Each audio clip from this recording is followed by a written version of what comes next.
लागो मेरो यार फकीरी में मानो मेरा यार फकीरी में।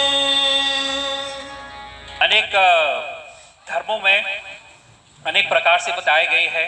देखिए, जो लोग माला जाप करते हैं, 108 की माला हम लोग 108 की गांठ हम लोग करते हैं, हम लोग बनाते हैं, 108 की हम लोग जाप करते हैं। तो 108 क्यों? अगर आप देखेंगे साइंटिफिक रूप से, जो हमारा सूर्य है, सूर्य और पृथ्वी का जो डिस्टेंस है, सूर्य का जो डायमीटर है वो 108 गुना बार, मतलब 108 गुना ज्यादा जो हम लोग अगर मल्टीप्लाई करेंगे तो हमें वो डिस्टेंस मिलेगा पृथ्वी से और सूर्य से। सूर्य और पृथ्वी का जो डिस्टेंस है वो सूर्य के डायमीटर से 108 गुना ज्यादा है। उसी प्रकार से जो चंद्रमा है लालून, वो भी उसके डायमीटर के हिसाब से 108 गुना ज्यादा है उसका डिस्टेंस नापते हैं। इसलिए 108 हमारे धर्म में, खासकर हिंदू धर्म में बहुत बड़ा महत्व है। 108 अपने आप में पूर्ण मानी जाती है, पूर्ण। और देखिए, 108 को अगर बांटेंगे तो 3 हिस्सा मिलेगा। 3 हिस्सा, एक तो 1 है, 0 है और 8 है। 1 का मतलब है एक परमात्मा। हम लोग कहते हैं ना कि एकम सत विप्र बहुधा विदंती। वेदों में कहा जाता है कि परमात्मा एक है, लेकिन उनको हम अनेक रूपों में मानते हैं। हम लोगों ने उनको अनेक रूप दे दिए हैं, लेकिन परमात्मा तो एक है ना। एकम सत विप्र बहुधा विदंती, परमात्मा एक है। तो वो 108 में जो एक होता है वो बताता है कि एक परमात्मा है, एक पूर्ण। उसी ने पूरी सृष्टि को बनाया है, उसी ने हमको बनाया है।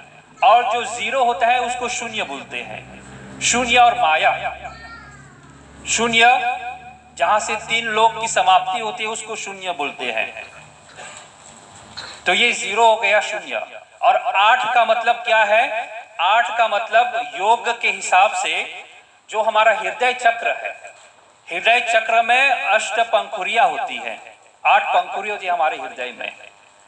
तो हृदय चक्र जब जागृत होता है तभी हम आत्मदर्शन करते हैं। परमात्मा जब हम कहते हैं, सदगुरु कबीर साहब ने कहा कि हर घट में परमात्मा विराजमान है। तो हमारे घट में परमात्मा है, तो हमारे घट में उस परमात्मा वो 108 हमारे हृदय में बसे हैं। तो इसीलिए देखिए, ये पूजा जो है बस ऐसी सजावट के रूप में हम लोगों ने बनाया नहीं है। ये गद्दी, ये हर चीज का एक मीनिंग है। अगर बताएंगे तो बहुत टाइम लगेगा। तो इसीलिए संक्षिप्त में मैं जो कुछ बातें हैं विशेष, ये 24 बांस का ये बता रहे हैं। और अंदर में आप लोग देखेंगे 84 दिए हैं। तो ये 84 का मतलब है 84 लाख योनि। एक मनुष्य 84 लाख योनि पार करके तब उसको मनुष्य का तन मिलता है।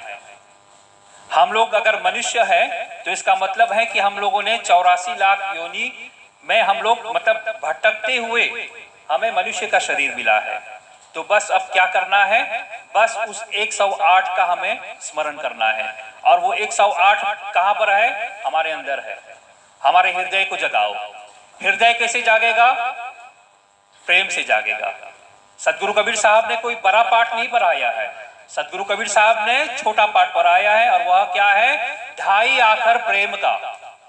जो 2.5 आखर प्रेम पढ़ लिया वो पंडित होता है, वो ज्ञानी होता है, उसको ज्ञानी बोलते हैं। तो 2.5 आखर का क्या मतलब है कि प्रेम, अगर आपके हृदय में प्रेम ना हो, अगर आपके हृदय में एक दूसरे के प्रेम न हो, जो कार्य आप लोग कर रहे हैं अगर प्रेम के साथ नहीं कर रहे हैं तो सब वृथा चला जाएगी, सब व्यर्थ है। तो इसीलिए परमात्मा को जगाने के लिए सर्वप्रथम आपको प्रेम, आपके हृदय में प्रेम को पालना है।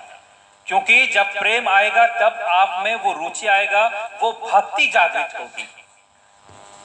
भक्ति जागृत कैसे होगी? जब तक प्रेम जागृत नहीं होगा भक्ति जागृत नहीं होगी। जो कुछ भी हम लोग करेंगे वो फॉर्मेलिटी हो जाएगा। तो इसीलिए ये पूजा के माध्यम से हम यही दर्शाते हैं। इस 24 बांस के माध्यम से हम उस परम पिता परमेश्वर, उस निर्गुण निराकार, उस अलग पुरुष को हम लोग स्मरण कर रहे हैं, हम ध्यान कर रहे हैं, उनकी भक्ति कर रहे हैं। ये जो भी पूजा विधि के द्वारा अभी उनकी आरती करेंगे। आरती के बाद उनको हम नारियल अर्पित करेंगे। उनको हम हमारा पूरा सर्वस्व, हम जब नारियल भेंट करते हैं तो अपने आप को गुरु के चरणों में, हम अपने आप को सदगुरु कबीर साहब के चरणों में समर्पित कर देते हैं अपने आप को। तो इस पूजा के माध्यम से हमें ये मौका मिलता है, हम सबको ये मौका आज मिलेगा कि हम उस परम पिता परमेश्वर के चरणों में नतमस्तक होकर अपना मतलब प्रेम, अपनी जो भक्ति है वो हम परमात्मा के प्रति दिखाएं।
पुरुष पिया